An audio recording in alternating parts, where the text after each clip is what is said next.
Hey, what's going on, everybody? Welcome back to the Crew First Culture podcast. This is Jeremy, and as always, thank you very much for spending some time with me today. I really, really appreciate that. Wherever the day and the week finds you when you're listening to this, I hope you're doing well. For those of you that are listening as it comes out, I hope you're getting a good start on a great weekend. So, just jumping right into it, I have had some really, really great learning experiences here lately. We had a class leadership class brought into my home fire department that I was kind of just didn't really know what it was going to be like. I was kind of anxious to see what was going to be kind of brought to us because we don't have a lot of things brought in. But I was very, very pleasantly surprised by the content of this class. It was put on by Giant Worldwide. They've got several books, and it's just a great program. It's kind of a easier personality based program to use. You talk about Myers-Briggs, and there's a lot of them out there that you just at least for me, speaking personally, I've never really been able to use that information very well. It just seems so heavy and cumbersome. And so this particular company breaks it down a lot better in just five voices, they call it. And they've got a book called 100X Leader and The Five Voices, which I have just finished both of those, and just some great stuff. Really looking forward to applying these things to my crew, to my department, and hopefully even more so at home. Try to use them to kind of help with some things that we're struggling through at home right now. But anyway, that, and last week we spent most of the week in Florida at the North Florida Fire Expo, which was a great experience. So thankful for that opportunity. Got to meet lots of great new friends. Got to meet some people that I've been friends with for a long time for the first time in person. And one of them is truly, I was just thinking about it again this morning, somebody that I just, I don't really understand the connection, but oh, Rick George, hopefully you've heard of him. I've had him on my podcast a while back. I was just thinking this morning, I've got to get back on with him and get into something else with him, just because I love talking to him. But I've talked on the phone. I've texted this guy, had a Zoom conversation for a podcast, but really, that's it for, but several years of this type of conversation, this communication, and never met him in person. But I just have a deep love for the guy. He's so honest about who he is, where he came from. The his story is absolutely amazing. If you don't know about him, if you haven't heard the podcast with him, please go back and look at it. I should have, I guess, looked it up. It's early on, probably around the 70s or so, but just an amazing guy. And I've always felt really connected to him, probably because he exudes love. you know there's been a couple times that he's just reached out to me, checking in, seeing how I was, and it was like, oh my gosh, this guy is, he's a big name in the fire service, and he's just reaching out to me. I don't really, nobody knows who I am, but he cares that much about, the fire service and the members, the brothers and sisters of it. And so it's just a great guy.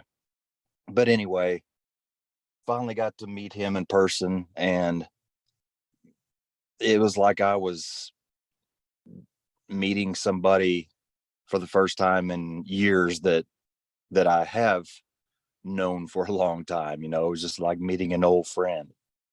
So it was great to hug him, actually be in person and talk with him for a little bit. He put on a 24-hour class, which was absolutely ridiculous, but completely amazing. He has a cadre of I'm not sure how many total he has, but the class, they keep it to a one instructor per two student ratio. And so they had 20 signed up and had 10 instructors there, which was amazing. And I had the opportunity, if you didn't see, I wrote this in a post a couple days ago, but had the opportunity to get up early one morning, the morning of their class, and get out there and at least catch some of it before I had to get back and do my presentation. But man, it it was just an amazing experience for me, a humbling experience for me. Every time I would see one of his instructors kind of go to the side because they weren't involved, I'd kind of sneak over there and introduce myself and talk to him for a little bit or a long time. Some of them I talked to a lot, and I was just blown away by the people on his instructors that he surrounds himself with. Just absolutely amazing people. These people all have scars and trauma and bad things that they've had to live through and overcome. But the quality of people that they are right now is it's just inspiring. And so anyway, I say that just to get into my thoughts for today.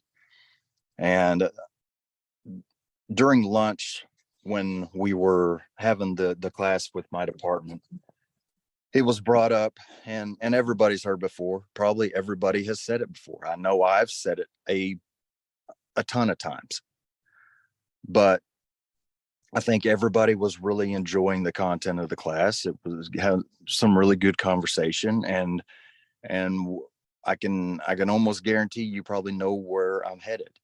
Somebody brings up the fact that, well, I just wish the people that needed to hear this were here to hear it. And like I said, I've been there. I've said the same thing. I probably would have said the same thing that day and never thought about it. But for some reason, when this person said it this time, something different clicked in my head. And that something different is, why does it matter? It doesn't. It doesn't matter if somebody in your department needs to hear that message and they don't want to go listen to it. You're there. So what are you going to do with that message? And another perspective on that is, so what if they are there? If even if they are there, that doesn't guarantee you that they're going to hear it. That doesn't mean anything except that they're present. If things are toxic enough, it could even mean that they receive that message somehow differently in their mind to even validate deeper who they are.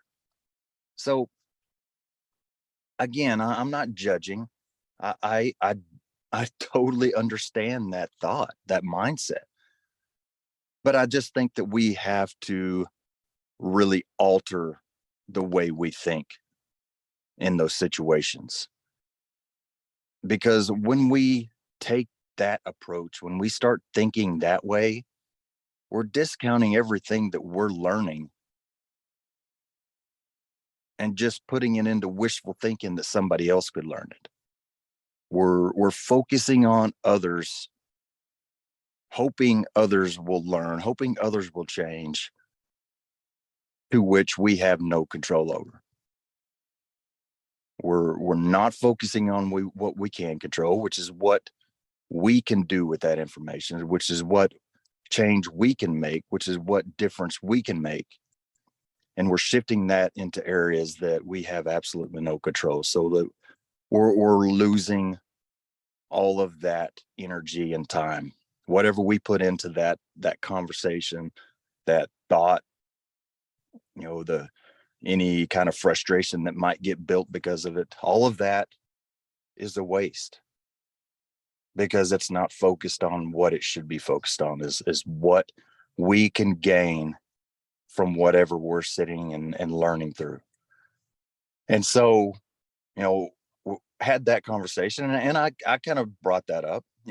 Like I said, I'm not taking it personal or trying to judge somebody for saying that, but I kind of had that response, is like, I get it, but what are we going to do with this? What are we going to do with this message that we're getting, that it looks like we're all really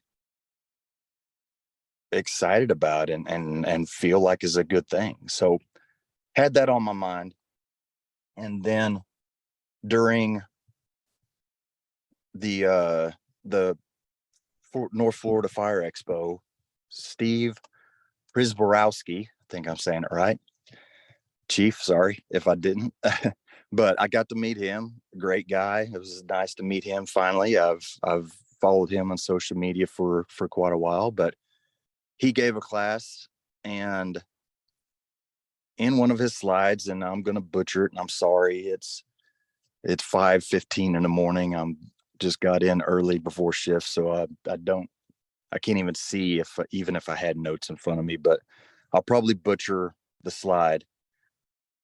But he had a slide that really kind of added into that thought. And that thought is, we cannot make anyone receive a message that they are not prepared to receive. We can't. We cannot make somebody learn something that they're not ready to learn. If they haven't grown to the level that they need to be at to get any good out of whatever message is there, they're not going to receive it. So we don't have control over. So that's kind of basically what I was thinking. But the second part of that slide said, but never underestimate the power of planting a seed. And that's the power of my message for all of you today. Never underestimate the power of planting a seed. And so the picture that he had on that slide was this big, huge rock that was split in two with a tree growing out of the middle of it. And it just made me think a lot. We can't control anybody else. We can't just wishful think our way into changing somebody's mind or somebody's outlook on life or somebody's leadership style. We can't. But what we also can't do is we also can't underestimate the power of just doing good. Just doing the best we can. Just being a great example.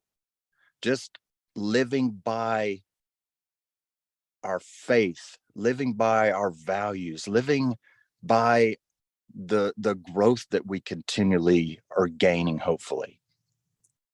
And if yesterday I lived by a principle that today I learned is completely wrong, then it's okay to be wrong. And it's okay to change who I am because of this new thing that I just learned. That I learned, man, I was completely wrong until I learned this. Whatever it is, it's okay to be wrong in the past, as long as you're willing to be humble enough to change who you are when you know it's time to change. But again, we have to do that on our own.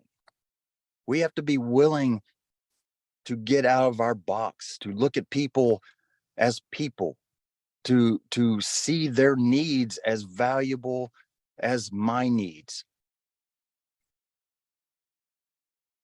But the hard thing there is we have to do that with zero anticipation and expectation that it's going to be returned. We can't have that mindset and then drop it or have a bitter, taste in our mouth for somebody or get mad at somebody or whatever if they don't return that. We can't. It totally discounts and undermines everything we're doing. We do good because it's the right thing to do. We learn and we grow every day because it's the right thing to do. We treat people with respect because it's the right thing to do. We value others and hope to add value to others every day because it's the right thing to do. We keep pushing forward every day because it's the right thing to do. We cannot tie ourselves and our values and our effort and anything that we do to the recognition of others, to the reaction from others. We do them because they are the right things to do. And so that's really my message today for everybody out there. I know that everybody has somebody in mind that they really wish would go out and learn something in some area, would grow in some area, would become a better person in some area. I get it. I'm right there with you. I totally understand that. But at the end of the day, we have no control over that. Only that person and God has anything to do with any of that. All we can control is what we do. All we can control is how we approach every day, our attitude, our mindset, a perspective that is healthy and helpful for others. We can control how much we at least try to add value to people's lives. We can control how much we respect others and show others respect. We can control how much we strive for growth and learning every day. And that's it, Those are the things we can control. And that's what we have to focus on. Trust that someday those people that frustrate you will get the help that they need. But don't think for a second that you might be that help that quietly persuades them to change by planting those seeds. Just by doing what is right. Eventually, maybe some of these people will look and think, man, they are just amazing people. They just do and do and do good things and don't ever expect anything out of it. I want to be more like him. You just never know. You never know. And yeah, it could totally be a pipe dream. But again, that's not for me to judge and for me to decide. For me, I just have to do my best to do the right thing, to do all the things that I just talked about that are in my control. That's all that I can do. And hopefully by doing those things, I am planting seeds around. And hopefully eventually some of those will take and some of those will start to grow. And you know what? A lot of them, for all of us, we might never know it. And that's okay. Because we know that we're doing good. And if we're doing good, eventually good things are going to happen. Good things are going to happen to us. Good things are going to happen around us. And that's all we can do. So I'll leave you with that. I really appreciate your time. Thank you very much. As always, please, if you get anything out of the podcast, like and share and subscribe and all the fun stuff.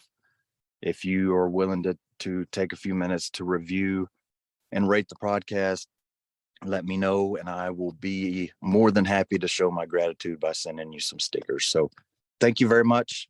Look forward to next time. And until then, stay humble and do work.